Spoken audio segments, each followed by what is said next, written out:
Good to know. Here, I'm tweeting that to start. So at least someone's coughing in this episode. That's good. Scott's not here, but I've got the cough. All right. Testing. Today on Quality Time with Family Ties, we learn, sit, Beckett, sit. Good dog.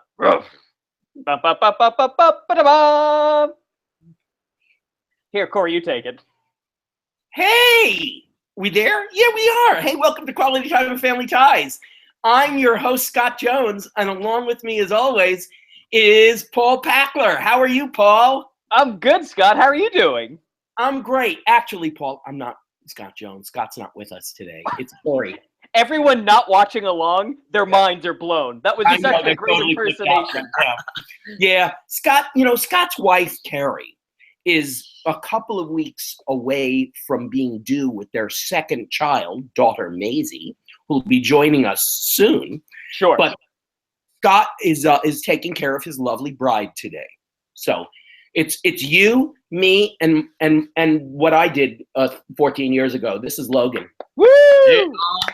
Logan's been with us before, but he actually watched this episode. So he's like, if I'm going to put in the time, I might as well have some fun chatting, because that was a piece of shit. It was a hell of an episode, huh?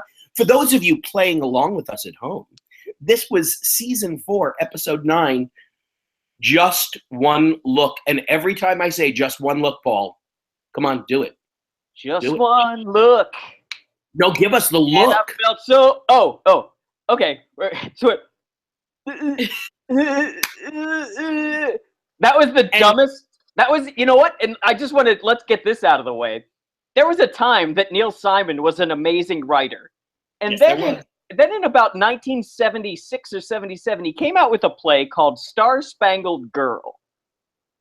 In that play, it's about Paddy Chayefsky, like a cipher for him, and then some astronaut's wife that Paddy Chayefsky met at a party. Neil Simon watched the two of them, Paddy Chayefsky, very left-wing, her, very right-wing, and he was like, what if there was like a romantic comedy of these two political opposites and falling in love? And in the play, at the end of the play, after arguing and, kissing and fighting and all this stuff, it was the smell that made them fall in love with each other. And that, as I say it out loud, sounds dumb as fuck. And it is. And so that is this look in this episode. There's this look that Steven needs Elise to give him in order to feel loved. And it's as dumb as Neil Simon. And that was the peak. That was when Neil Simon started to become terrible. And this is the same thing. While your anecdote is accurate, your year is off terribly. Oh, is it? What Star Spangled Girl was actually early 60s, I believe. 60. It was his first play on Broadway. It was no. It was before Star Spangled Girl, I think, was before Barefoot in the Park and Odd Couple. Holy crap. If that's true, then my entire world. I just typed in Star Spangled. Oh, okay. Here, one sec. Star Spangled. Okay, everyone. That's who is correct here. I'm putting 20 on Paul. Nice. 20 on Paul. You're betting against me? Yeah, of course. Holy cow. I so desperately want to be right now. It was adapted into a movie in 71. And it was 71. 66, 67. Oh, which is before. We split it in half. Yeah. So they're both right? Yeah, we're both right. That doesn't work. Yeah. We're both right. And who was Star Spangled Girl in the original production? Wasn't it the wonderful Elizabeth Ashley? Was that who it was? Anthony Perkins as Andy, Richard Benjamin as Norman, and Connie Stevens as Sophie.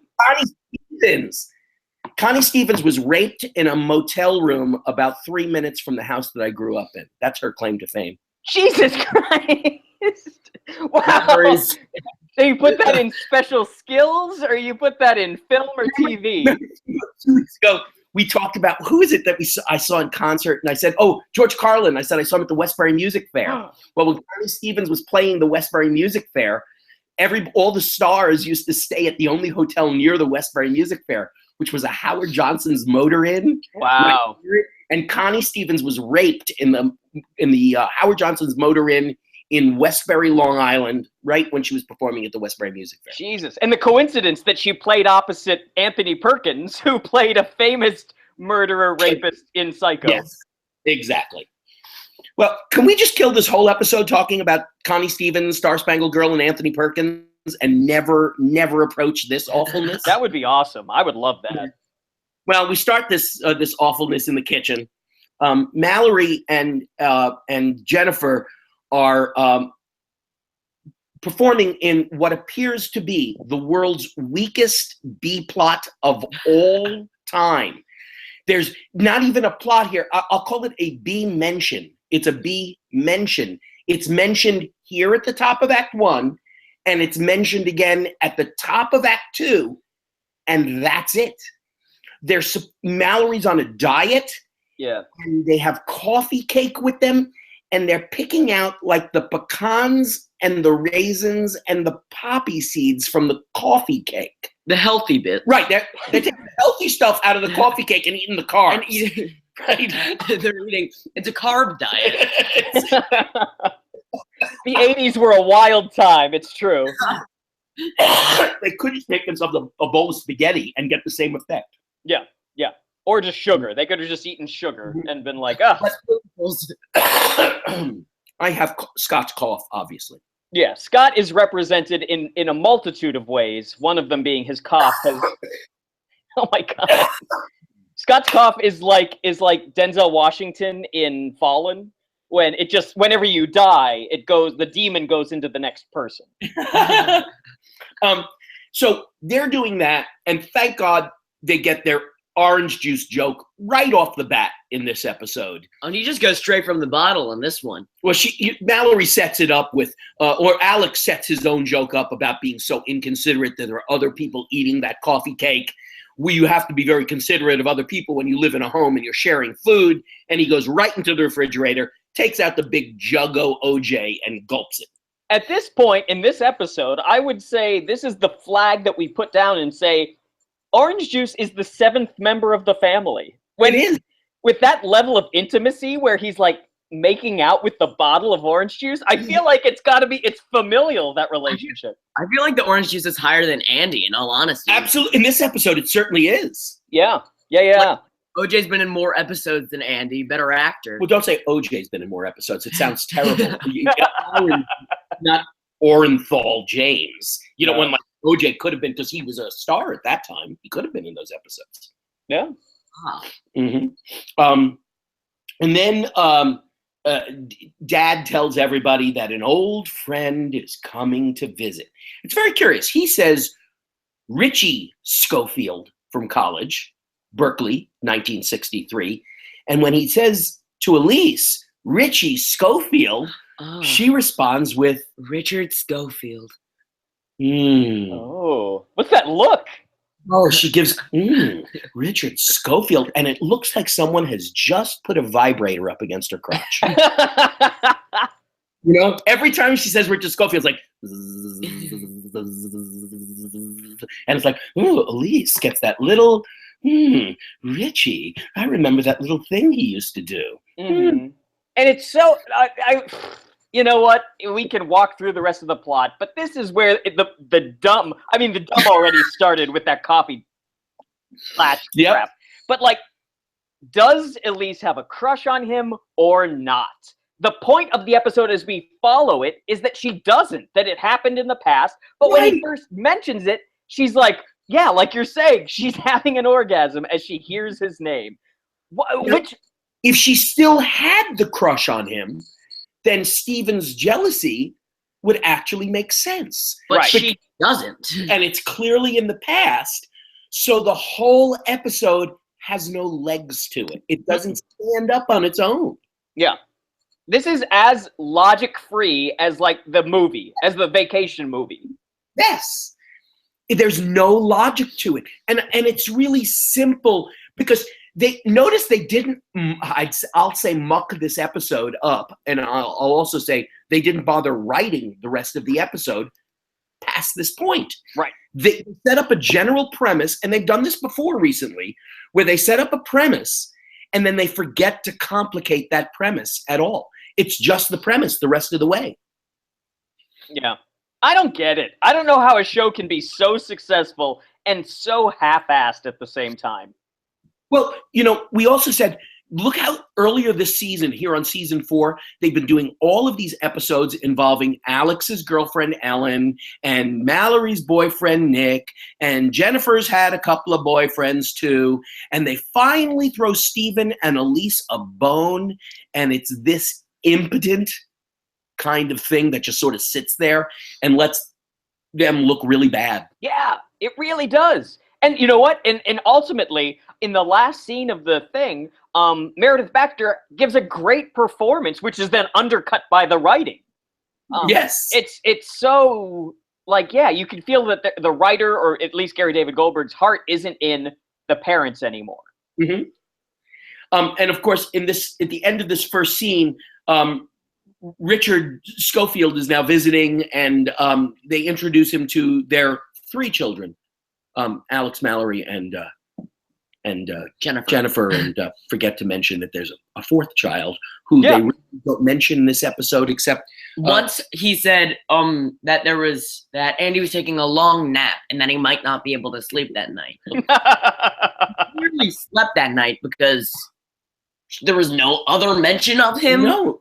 And there's no crying. There's no. It's very convenient whenever they want to use him, and it's inconvenient to have him when they don't want to use him. Exactly. Yeah. And once again, Elise is working as a contractor outside the home, or an engineer, or whatever. Blueprints. Yeah. Mm-hmm. It's so what's his name comes in, and he looks like the biggest douchebag ever. He's like, he looks like the yuppie in Die Hard, the one that gets killed, the one that's trying to like flirt with John McClane's wife. He's that guy, and he's got those glasses that are like sunglasses, sort of, and it's just like there's coke coming out of his nose, and he's the actor is a guy who did soaps for about 25 years in New York. Okay. He's married to, still married, many years to actress Judith Light. You're kidding? No, Who's the Boss, and now Transparent, and nominated tonight for an Emmy Award for Transparent. He'll be sitting there right next to her tonight. You'll see her. If you Corey, I think we've just touched on maybe the most interesting parallel life and art is that Judith Light is the one that Steven almost cheated on Elise with. That's right. He used both husband and wife in this. Holy shit. That's right. This is Robert Desiderio, who's been married to her for 30 years. So that's good job, Corey. That was some Woodward and Bernstein shit right there. He must be friends with either the couple or someone in production is friends with the 2 of them who are both on One Life to Live forever. So either way, there's some connection somewhere to the Judith Light couple. Yeah. And so in this episode, I just want to bring up the fact that, like, it seems that, and we talked about this before the recording started, that in Gary David Goldberg's book, he talks about that he and his wife bought a house in San Francisco back in the late 60s, early 70s, and they ran like a babysitting service out of it, and they had friends coming in and out, and they would take care of like a dozen kids and all this stuff. And so in this episode, there are a ton of parallels between Gary David Goldberg's life and this episode. Yeah. Parallels which aren't particularly interesting. No. Or humorous. And it doesn't add anything to the story. No. That's all. Yeah, we get it. You lived with 15 people. And notice how they explain that concept twice. They explain it to the kids in scene 1, and then we're sitting around looking at pictures, and they feel the need to explain the concept of sort of communal living a second time. Yes, there were 15 of us, and we didn't all live there. Some of us passed through. We had friends. We went to Alaska. We worked on papers. We went to rallies and bombings, and we saw Patty Hearst grow pubic hair. And it's an amazing period of time in our lives where we felt who we were. We discovered. It was a period of discovery for all of us. And shut the fuck up and write some jokes. Yeah. It makes me want to join the Young Republicans listening to them. And of course, Alex stands there listening to this bullshit with the same face on that I have 30 years later listening to them explain this bullshit. Like, okay, I understand the concept of 15 people being in a house. I just don't understand why you'd want to do it. Yeah. Last night when I was watching this episode, I took a melatonin so that way I could fall asleep within a godly hour. You didn't expect this episode to be able to do it for you? Yeah, exactly. And so Alex holds up Blonde on Blonde, the Bob Dylan album, arguably his best. And later, when they're looking at photos in the living room, they put on a record of someone singing Man of Constant Sorrow. And it's terrible. Was that supposed to be one of them or their friends singing it? Or was that supposed to be like they had Bob Dylan, but on the DVD they had to put someone else? Yeah, because they couldn't get the rights. They didn't want to pay the money for the sample. Right. I think it sounded, but they sort of played it off like it was a friend, like it was a friend. I thought it was like an inside joke from back then when they all lived together, and it was like, oh, memories. Yeah, that's what I thought. I just wasn't sure because I was like falling asleep, so I was like, I don't know, was that supposed to be Richie singing or what? And then they do the moment that I realized how lazy the writers were was when they put on the recording of Man of Constant Sorrow.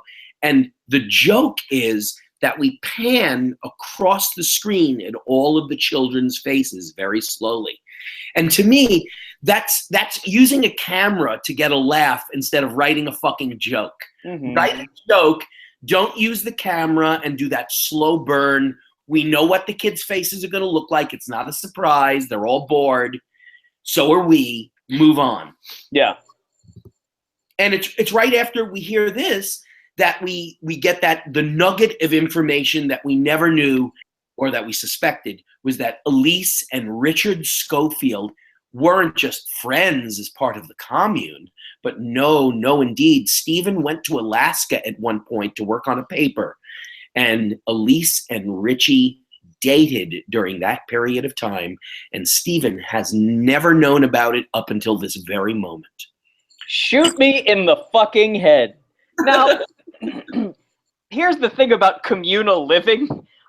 Everyone knew. You went to acting school, Corey. I went to acting school. There were those hippie people, and they all fucked each other. Absolutely. You know? Everybody did. Yeah. And so the fact that like they did such legwork trying to say, you know, hey, we all just kept moving through the house and everyone was cool. And they almost make a point to say that not everyone was sleeping together. Right.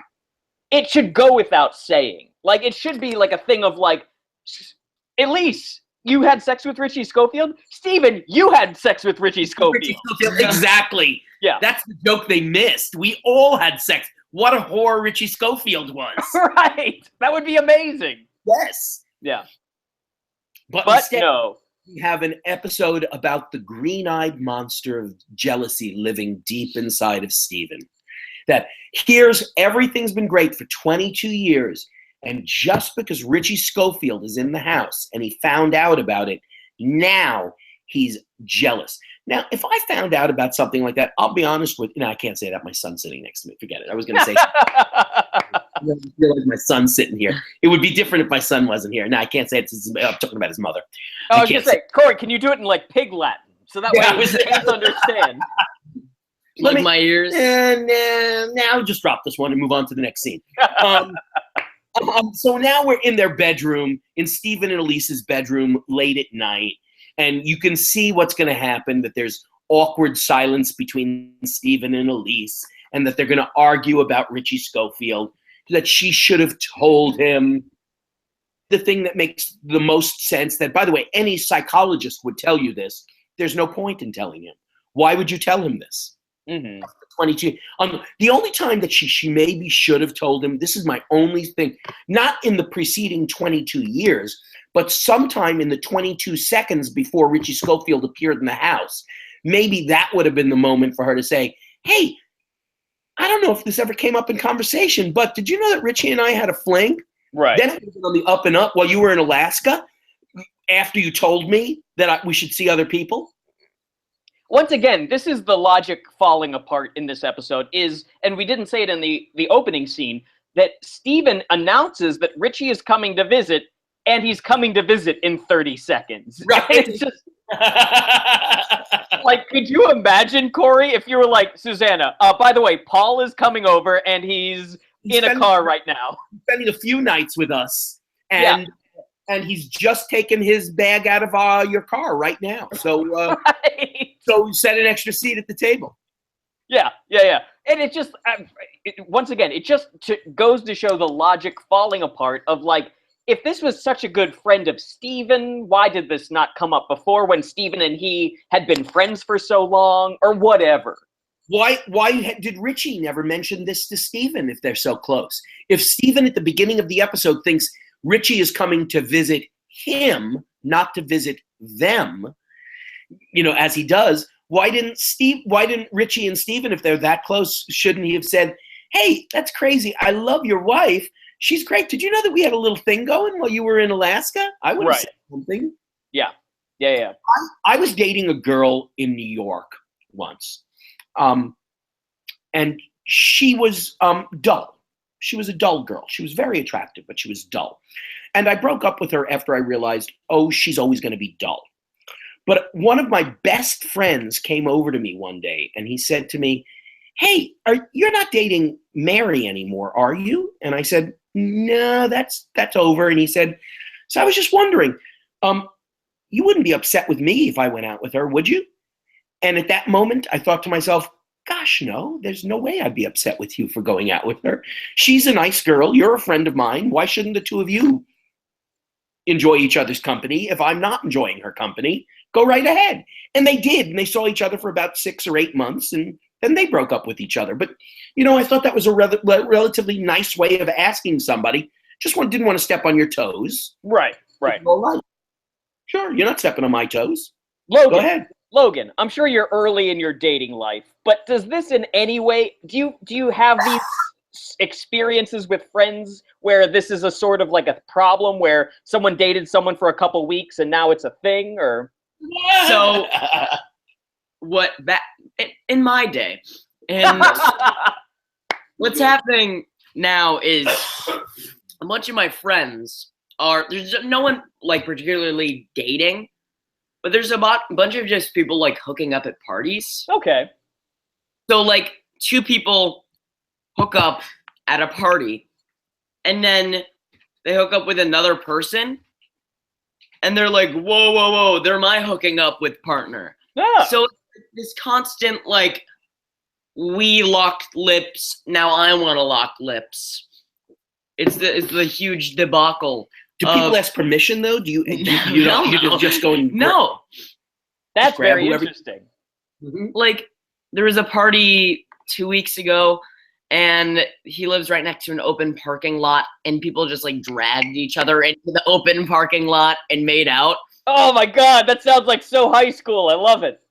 But there's no privacy. Like, even from my part, I took a pogo stick and I just jumped into the parking lot watching, like, popcorn, just enjoying what was happening.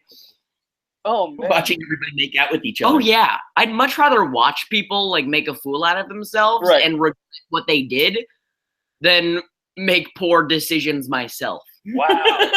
That's amazing. Logan, you are living through a time right now that this is the new hippies. All of this communal party making out.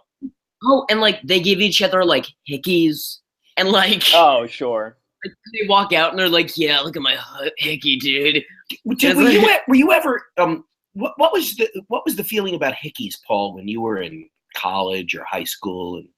I feel like all of the trashy people with whom I went to high school probably had hickeys and all kinds of stuff, but I was very nerdy and didn't kiss a girl until I was 18. So, loser. Wait, you didn't have your first kiss until you were 18? Yeah. And who was this with? What was her name? Her name was Samantha Pursglove. Pursglove. Yes. And was Samantha Pursglove cute? She was very cute. Yeah, short little blonde girl. And short, as if you couldn't have kissed a tall girl. Well, I did. I went on to with my illustrious career, sure. But yeah, I just I would say with the hickeys thing, I don't know. By the time you went to college and especially at acting school, everyone's having sex and crazy anyway. So it's not like, I don't know. There wasn't like tagging each other with hickeys or whatever. That was never like a thing. So I always felt hickeys were a very strange form of affection. Right. It's sort of a look at me, look at what we did. Yeah, kind of. it's much more of a, we can't show that we made out with this person unless I have a something hickey. to Right, here's prove my it. proof. Here's my proof. Wow. I just used to steal panties. That was all I did, is I just stole it. Is that wrong? Is that a wrong decision on my Well, part? I mean, you have that great collection of panties now. Every time the relatives come in during Thanksgiving, checking out the large collection. This was 1987. Do you remember in Carnal Knowledge, the great scene in Carnal Knowledge with the parade of ball busters? Mm-hmm.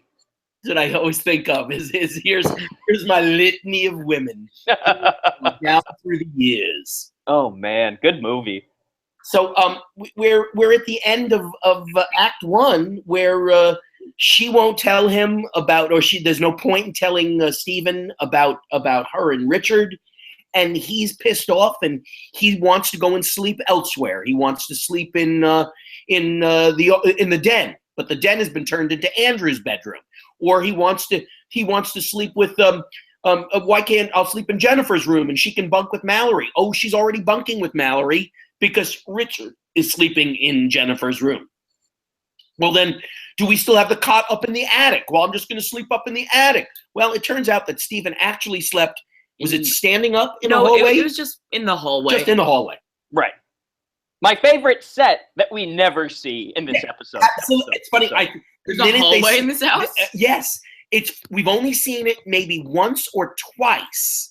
And it is also my favorite set because you actually see the second floor landing of the Keaton's home and the way the bedrooms and the bathroom are situated on the second floor. Mm-hmm. And you get to have a nice sometimes little farce things happen on that set. The doors. Absolutely. Yeah. They don't utilize that set very much at all. And I'm sorry they didn't, because also this would have been a very good visual of Stephen sleeping in the hallway and Alex trying to go to the bathroom over him. Mm-hmm. Oh, and it would have been amazing. You would have had great scenes of Richard like trying to go to the bathroom and Stephen's like, "What are you doing? Where are you going?" And he's like, "To the bathroom." He's like, "Well, it's not in this door." Yeah. All right. Well, we'll take a break and we'll be right back. So do you guys need to take a break or anything? You good? I'm fine. Okay. All right. Never. And we're. Oh, go ahead. No. Oh no, I'm just messing around. And we're back. So we're in Act 2. B plot. Mm-hmm. B plot. We're back to the B plot. But all I could think about while they were sitting there separating their fruits and dates from the cereal, from the granola that they were taking, like the nuts and the dates out, was what's the deal with Jennifer Keaton's hair this week? What did they do with her hair? Hair and makeup said, "Oh, Tina, you look so pretty. We're going to blow dry. We're going to give you a Brazilian blowout. And then we're going to make a braid. And we're going to give you big, fluffy, poofy bangs. And it's going to, oh, my God, what they did to her." It's like a lion's mane. It looks like she's going to jump out at me. Yeah. It looks. I've seen wigs, bad wigs from Halloween stores that looked more realistic than her real hair. Uh-huh. It's just whatever It's just it was a helmet. It was a hair helmet that she was wearing. And by the way, I feel terrible whenever they give her so little to do in the episode, and the only thing that she had to do, I'm making fun of her hair. I mean, that's so shallow of me, and yet that shows you how little they gave Jennifer to do in this episode that we're making fun of her hair. Absolutely. And I'll say this, Mallory's is no great shakes either. It's really 80s, and it's bad. Well, so in the scene, they're also, just like the first part of Act 1, they are scavenging through trail mix. So they are taking out the healthy parts of trail mix again for this supposed diet that she's on. Right, they're on an oat diet now, so they're just going to have the oats from the trail mix. Yeah. And now Alex comes into the scene. And now, are you going to tell me when he was standing there, hand on refrigerator, you know it's morning.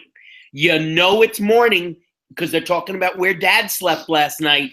Hand on the refrigerator. He goes in. he pulls something out, and he pulls out a fucking carton of milk. Milk. I was so angry. I felt like my wife 22 years ago had slept with some other guy, and now I'm just finding out about it. And I was a little bit. I was bemused. I was bewitched. I was bothered. I was bewildered. And yet I was wondering, so they decant the orange juice in the Keaton household, but they don't decant the milk? Milk we leave in cartons. Orange juice we pour into a decanter.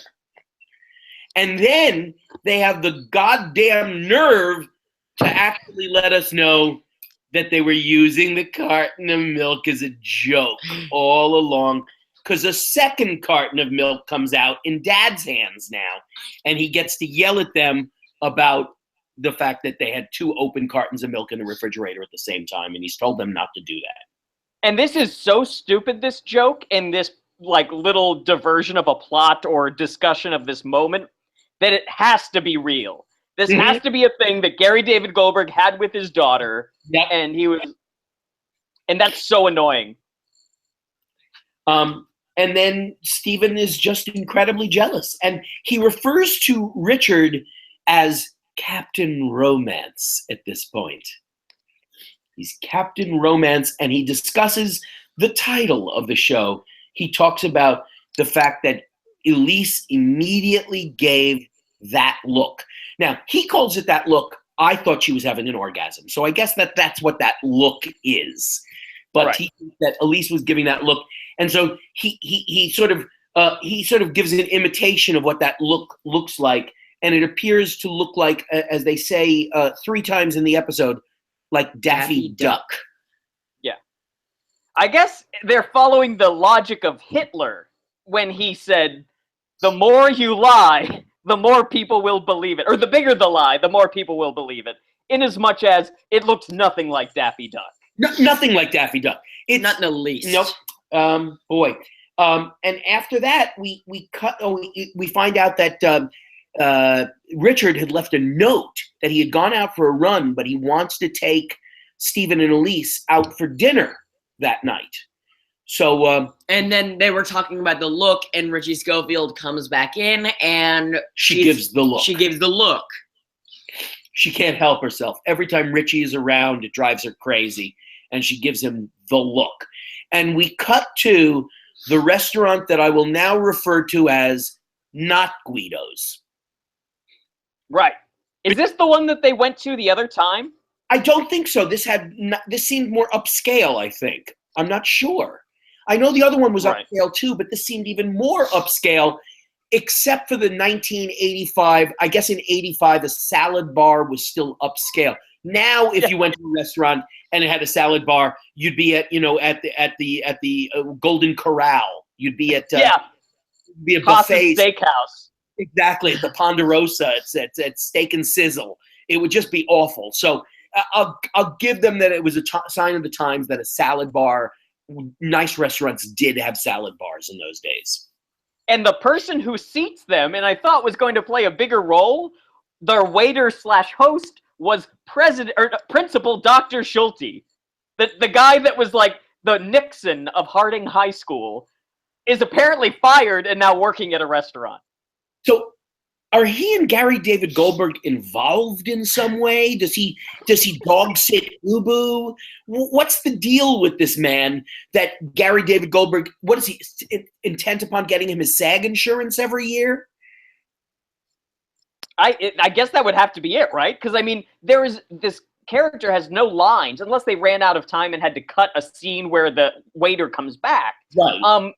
He just is like a featured extra at this point. Hold on. If they cut scenes and these were the best out of all of the scenes, that is highly disappointing. That they had to cut scenes to make it as quality as possible. That this is their final product. This is as good as it's going to get. Disaster. Whew, boy. That is the most truthful thing. I feel like we should just end the episode there. That's pretty much it. It's funny because this is the point where I started to write down nothing has happened. Since the moment we found out that Richard and Elise had a fling, nothing has happened. Nothing else happens in the entire episode. They don't complicate it. They don't gild the lily. There's no yes and. There is no continuation of the story. There's nothing new. There's no new piece of information. Give us something. Give us the fact that, oh, well, no, even when they were looking at pictures and it was like, oh, remember when we went on that picnic together and Stephen is going, oh, I don't remember that at all. Why can't they give us something else that happened? They could have also even calling back the picnic to make up they go on a picnic together, Stephen and Elise. There's something to further the goddamn story. I was thinking, or remember that picnic, the picnic. Oh, that's right. We took the pop tops from our cans of Tab and we put them on our fingers like we were getting married, and maybe that would get Stephen jealous.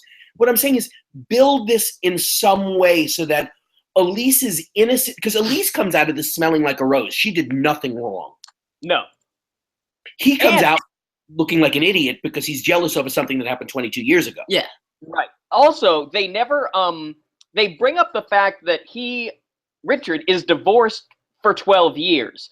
And it would maybe be an interesting thing if you've made that point like 2 or 3 times that he wants to get something going with Elise. Right. Like there's a scene between them. Right, as if he wants to rekindle the fire, but no, he's also comes out smelling like a rose. He was there to be friends. He came to see his friends. Yeah, he figured, that's ridiculous.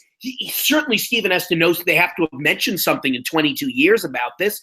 I just want to see my friends who I haven't seen in a long time. And just Stephen loses his shit over nothing. Yep. In fact, and can I just do a quick parenthetical thing? Yes. Or finish your point, Corey. No, I have no point. I have absolutely no point. Never does. Yes. When they're looking at photos, this is just a nice little annotation for people.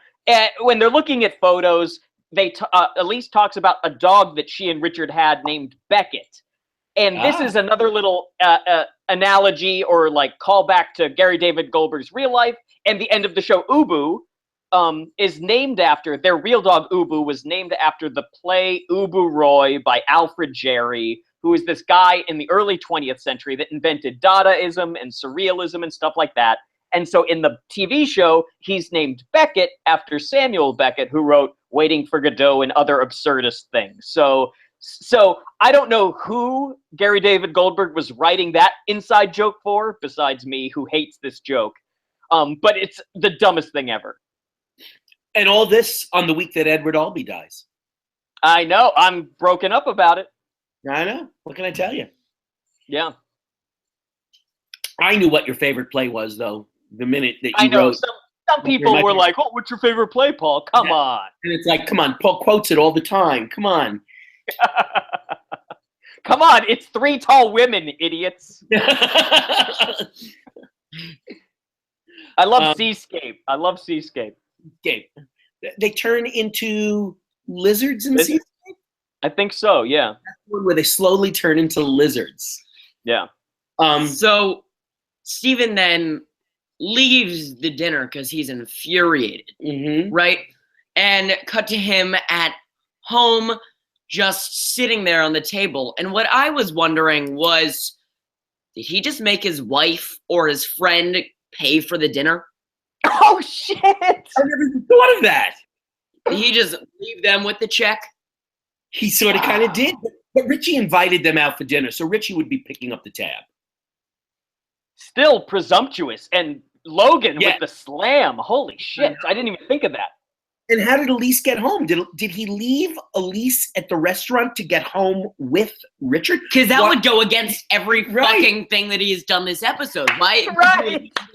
Alone with each other. Especially now that she's pissed off at him. She might want to get back at him. A quick beach under the table at Not Guido's? Of course. Why not?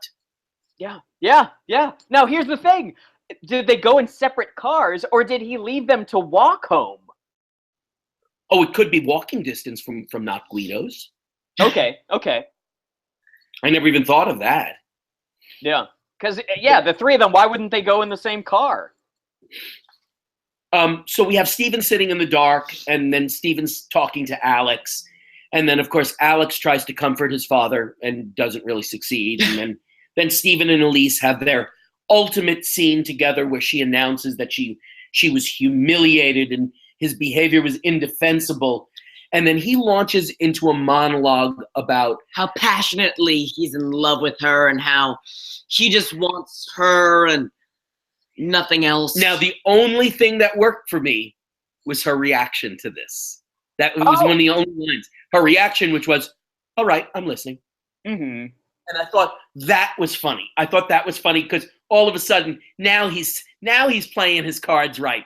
Tell her how much he loves her. That's why it's so important to her.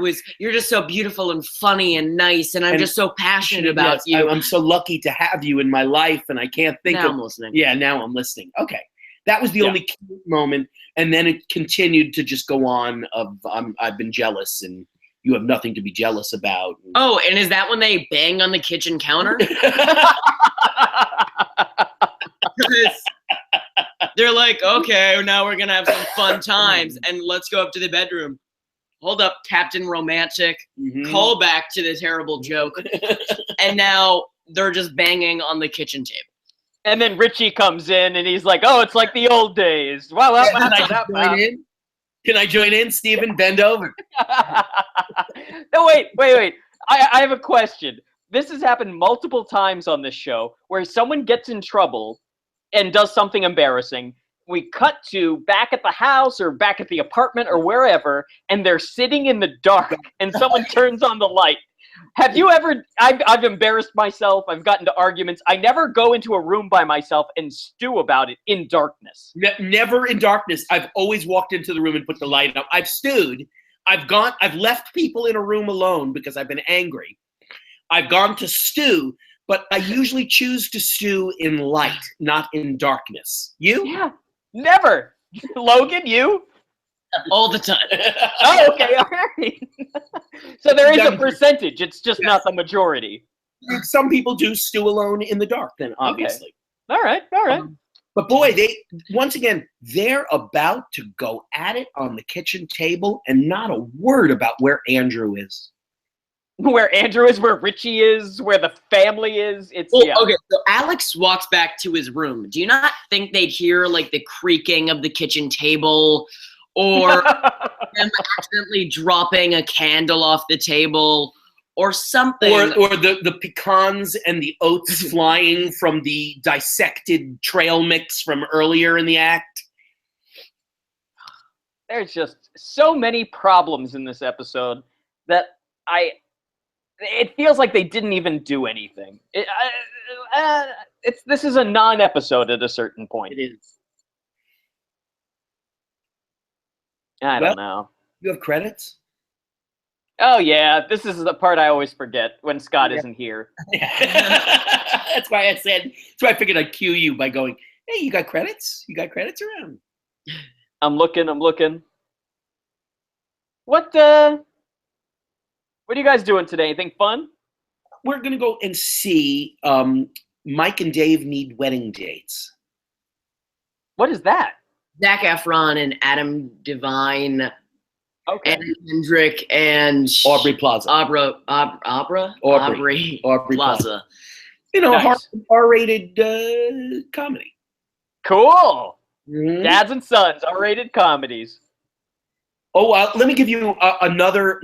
This is an Amazon recommendation. Fleabag. Okay. Have you heard of Fleabag? What's that? It's an Amazon original, but it's British. And just watched the pilot last night. I read it. They just posted, and I read some great reviews and watched the pilot, and it's totally different and really fun. Yeah. Cool. Mm-hmm. All right. Very good. Have you watched Difficult People? Do you like that show? It's on Hulu. We've watched about 3 or 4 episodes. I do. I like Billy Eichner. He makes me laugh. Yeah, they're great. I like that. They're horrible human beings, and anything about horrible human beings is funny to me. So totally reminds you of home. All right, here we go. So rate and review our show on iTunes. For questions and comments, email us at qualitytimewithfamilyties@gmail.com. Follow us on Twitter at QTWFT for updates. You can follow each of us I'm at Paul Packler. I'm at Corpep, and Scott's at Follow Jones. And Logan. Oh, and I'm at Pepper_Logan. And you can also like our page on Facebook. We'd like to thank our host and producer, Barbara Dillon, my sister, at Fanbase Press. Fanbase Press is a comic book publisher and an online community supporting other creators and fans through daily reviews, interviews, and podcasts that span the pop culture spectrum. You can find them at www.fanbasepress.com. Also, we'd like to thank Perry Adams, who beautifully performs Family Ties and our theme song, Without Us. Check out Perry's website, www.perryadams.com. Then we'd like to thank Bryant Dillon, my brother-in-law, who created our fantastic drawing and artwork, as well as edits our show. Bryant is the president and co-founder of Fanbase Press. Follow him on Twitter at Comic Book Slayer. Finally, we'd like to thank Sean Foster, Fanbase Press's graphic designer, for designing our logo. Guys, ladies, we shall see you next week. Adios. Bye, sha-la-la-la. Bye.